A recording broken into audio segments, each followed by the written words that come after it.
The KitchenAid stand mixer will so quickly become your best friend in the kitchen. Lots and lots of tips and hints are in the manual. It's full of all sorts of information that you need to know to get the best out of your mixer, so do have a good read.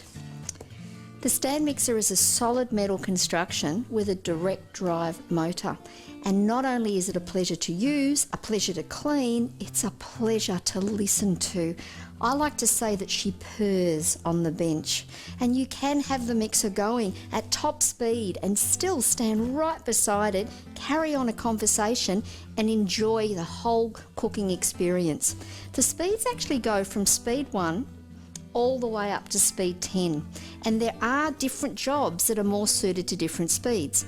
Speed 1, I like to call it a caress because it stirs and caresses the food, and it's a speed that you use for stirring or for folding. So if you're adding some flour to a butter and sugar mixture, or if you're stirring through some milk, speed 1. When you're making muffins, you would use speed 1 or 2 as well, nice and slow.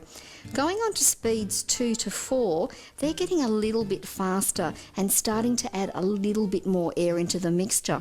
When you're making pasta or bread, it's very important that you remember to stay at speed 2 for your kneading, or speed 1 if you'd like it to be a little bit slower. But all this information, it's in the manual. Going up to 6 and 8, that's a really great smooth beating speed, and I actually find that I tend to work around 6 and 8 a lot of the time. Moving up to speed 10, very robust, very strong mixing action. The manual will tell you about what speeds to use, and also my recipes also will recommend what speeds you should be working on. Moving up to this fabulous hub cover here, I've just taken that off. I've loosened the little screw. This opens the world to a whole other range of recipe creations. Let me tell you, everything from making your own pasta to grinding your own beautiful fresh meats and seafood, making sausages, straining sauces, and then going on to slicing and shredding.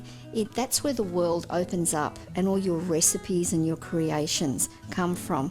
And it's very, very simple to actually add your attachments to the hub. You just give them a little wiggle. When it's not in use, pop this cover back on and tighten the screw, and there you are. Now, as far as using bowls on the mixer, there are a large range to choose from. As a standard, the mixer comes with this beautiful big 4.8 litre stainless steel mixing bowl. Even though it's a big bowl, don't think you can't do small amounts, because it's interesting to know that the actual mixer can actually whip right down to 1 egg white or right up to 14 egg whites. So whether you're doing a small amount or a large amount, it doesn't matter, the mixer will look after you. With your other bowls, there's a lovely little 3 litre bowl, and there's the very, very pretty glass bowl, which comes with a cover, and that's fabulous for storage. All of the bowls, they're simple to pop onto the mixer. I'm going to pop the head back like so, have a little twist, and let's put this little one on to show you. And there you are, just tighten and the bowl sits beautifully in place for you. Adding or changing the attachments is really easy. You simply act like you're changing a light bulb, and you pop the attachment on, having a little wiggle and a twist, and it locks on for you. It's really easy. The mixer comes with a very specific beater to bowl clearance. If you hear a tink-tinking, you don't want to hear that. The first thing for you to check is that the whisk actually is sitting in its correct place. So I'll do that again for you. Make sure that the whisk is actually sitting like so. Pop it back onto the mixer, back down. Perfect. But if you do still hear a slight tink-tinking, as I like to say, that can simply mean that after continuous use of lifting the head up and down, that very important beater to bowl clearance sometimes changes a little, and you might find it necessary to adjust that height. That's not difficult. Please look in your manual or on the website or speak to customer service. They're always there to help you. While I have the whisk in front of me, it reminds me of the amazing planetary action of the stand mixer. It's a planetary action like no other machine. It's the original planetary action, and the magic number is 67 points.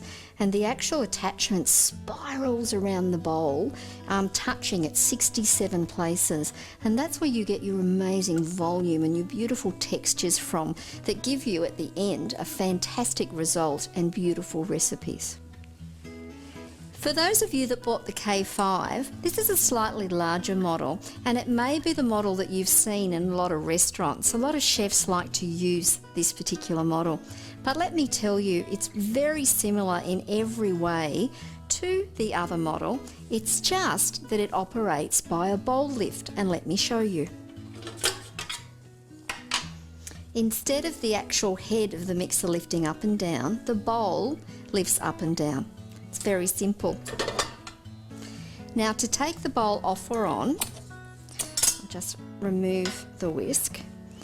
You firmly lift the bowl up like so, and to pop it back on, I'll link it back on either side and firmly push down to lock it into place until you hear that actual snap. Then the attachments go on, and again you use the lift to take the bowl up.